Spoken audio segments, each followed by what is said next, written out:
Nana kwakubu nsam akwa custome Prophet Bediako bi asori fi ho abusua enyasem ketua. Yes. Nanse mu ne beto mo nti so Prophet Bediako bi oton na asori dan e ma tese nkrofo bebre na chima odeka. Yes, what is sika bi akwa kwakose MDC for mo campaign mu e ma onye sika no entua back. Bosia na okoboy na tese busua baasa no nkasa nkrampo babonte be chechense mu se enye nokore nyankopon na man directions on relocate enu nti na oton asori dan no eno ene nam so ma aye na kwakubu nsam watumi akopi mu e wa asori fi ho abusua ensam de watumi akabi ama wade asofo a Kristofo a omo eyekurum ha sanso ana wagina so de apology e de ama encrophobia na abusua mesro se ni dim na e de kan ba channel isu a no mi subscribe to no mi adona e won channel like video no so na bibia enye kama pa ye hwe bra aye na kwakubu nsam ekopi mu e wo aye Prophet Bediako bi asori fi ho.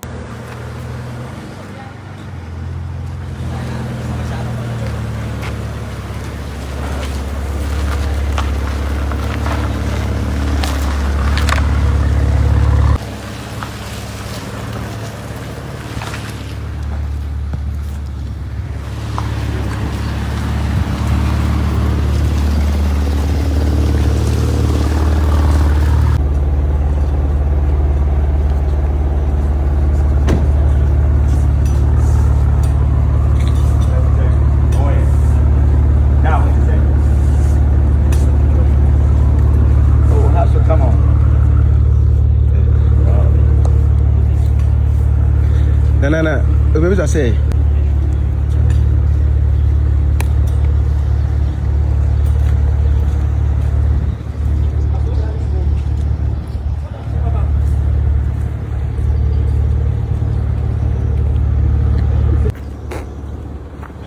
What? Are they? I saw that.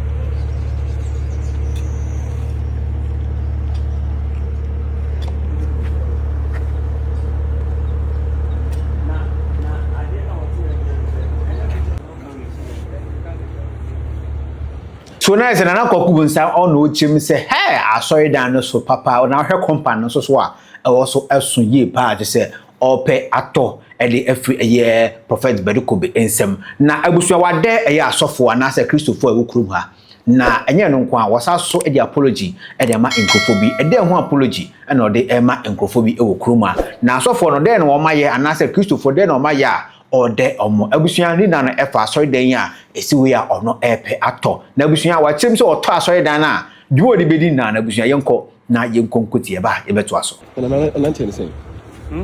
Ye do ba. Me de dem ba nyina ni say ya nya ntie say soft Bediako bi aso dan oto ana am simi de mani bebe na de be nwa say Kristofo nyina e wo Ghana a om so me ya Kristofo no man ti ma mo papa na water na sorry that it is a shame ti mesre Ghana a Kristofo se mo papa enye sa dia me na kwakum sa meto asori dan enti na mba ha Ba woni me body minya nya ne bo 1.2 million or 1.2 million to 1.5 million dollars 1.2 million to 1.5 million dollars 1.2 million dollars to 1.5 million dollars. It's not big deal. And so kase or to abeto ni it's not big deal because why say no kwakum nsam humia don't jebuba it cover. You understand? And you know asori dan no e was a Kristofo no aso from wa Ghana aso from mo papa so mo na aban no so no sebi preduasa obi anim say Soft Bediako bi eye current president ya wo so na ban no so say Ghana de asori bia no Soft bia na asori wo so enti wo say mo hwe ana de me de wo mun say Soft Bediako bi say onyankopon so on recruit baby foforo onko baby foforo enti no so a good idea so onyankopon ka se kwa wontimi ga se obetena ho enti wo ka se won kwa na se sebe I also come and take a lead me so me de be ye advance national shrine Oh, come talk so then the national shrine. Yes. Now because anything I make say the big man in this country no o meto asore and for my papa no o ma meto me meto e de ate akom school and I was saying it's all tone and on say nyankopon kan asema if God says yes nobody can say no papa si nyame say on recruit baby for nya ne ho na kire no ne ho nkire ne saa no nyankopon na say on fia da bibia de na kwam bibia de na kwam ye nyina paya ne ebo say I think say onyankopon wanya ka che sofu baduko ko bi say on recruit enye say ne ho nkire ne saa too much e wo say wo ahoyeyam hwe according to the Bible no Job edrume bi otonton na japade ton ni nyina nyankopon no ni firi adom mu kwa adom etifi se sofu baduko nyankopon ni firi adom bi ye den kwa adom but wo kwa me na no musa because if I look at the compounder ka bitima apake abibiri ya hason a kire se me firi se ade wei a sofu baduko bi ye no enye se magana fo bi en criticize no wasi nyame se orukiti baby fro na ma for so din komo say ensem bi a okeke kan no one Kenya Japan sem one asabokati asantefo enu akatua na ba no so no na ma for bi din enkomo on say initially no in spiritual aspect obi osunsun maduma be to the plan na wotimi small mistake etimi de enema biba so what I say entino meka say ni nyina no we are just apologize me jina nanam me nanam apologize asantefo no obi awaka say tia no we say prophetic things no when it comes sometimes prophetic we beba won't ase so what I say one say adebo a positive at the same time become negative it will not be initially one can in negative way but do not circumstances no and ko wi no e biasa and the aba no me de be ma hwe ase na wi ya no so what I say edan etese adaka bi waja ho akọ eti se se me say me talk ko bunsa ma ba abehwe eti wo so wo yesofo na ma konfo beto da na wa beto anfa mi branch wa dia me ba beto dia akom school what I say because papa no if you look at this is big auditorium if you quite ho where dey be a toilet ye wo ho bibia ene ade bath no kwa jacuzzi bath dey konfo me ba metima gege adam ho what I say it is so far so good no ma hu say bibia de na kwam na ba na woni ne din komo ansa na oba na sesia me na kasa oba ya na ne kasa me na kasa say me ba be head na oton na o ka den na me ne kasa na do kan de misuma masem ne na asem and de mintimi nka ne public na de me kan say a Christopher say say you worship Jesus Christ and you believe in God Bible say me daja ufra mentuma e komodi mu amaduane di say soft baduko bi na no UTV e komodi no wo daja ka kro yusu e bisa no wo yusu kabuka ni be your friend say vet na soft baduko bi yusu vet na wo yusu Land Cruiser pakibia why we didn't give some to him me konfo bi kwa hunyanyam na kwakumsa meboa no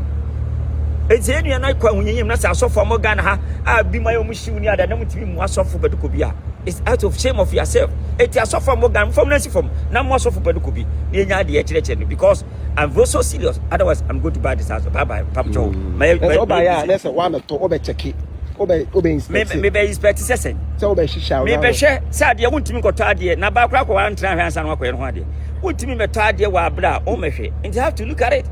eti ba be hwe afa na me ko tra ase na bo no na mahu sesi na sesi what I say eti no me ye busy who say me ko na me bankers ko shia na one or two things eti so ye Christoni na so ti ho we investor na wa meto na magwagu bi san beto de abusumfia ha ye be kom ye bobodwa wa ha what I say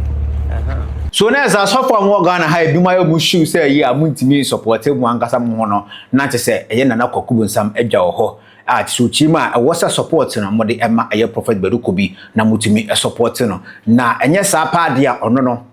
obeto asore da no na ode aye akomo fie na wo hwe company kakraka de a na je say ho no na je so obi akom school na omo edebe kom aye rehearsals ne ade na je say nani abre pa ochima don't judge a book by its cover sa ana opeso o kire say ono no nam ho no benka so 1.2 to 1.5 million dollars o nya sika efama bitua e nan no obetumi enya eye simple kra e de ema no na say ɔde apology so ɛma ɛyɛ mensɛm bi a ɛyɛ prophet ɛyɛ Badu Kobi be kan fa ɛyɛ honorable Kennedy Japan ho ɛna ɛyɛ asantefo nsɛnsɛm bi a ɔkan a atwam yi ɛna akyɛ busua ɔde apology ɛfa so ɛde ma Ghana fo ni na nti abusua na sɛ ɛyɛ Nana Kwaku Bonsam ɛna kopie mu ɛwɔ ɛyɛ prophet Badu Kobi asɔre fi hɔ a kyɛ sɛ ɔkɔ hwɛ hɔ sɛ ɛhɔ no sɛ de sitie no rankasa timenya abotra akɔ tena se ɛhu sɛ okay otua sɛ skawi ɛde ama ɛyɛ dan na ɛyɛ anaasɛ ɛnyɛ na kyɛ sɛ ɔkɔ hwɛ abusua kyerɛ wadwen ɛfa sansɛm mu ɛwɔ comment section hɔ makra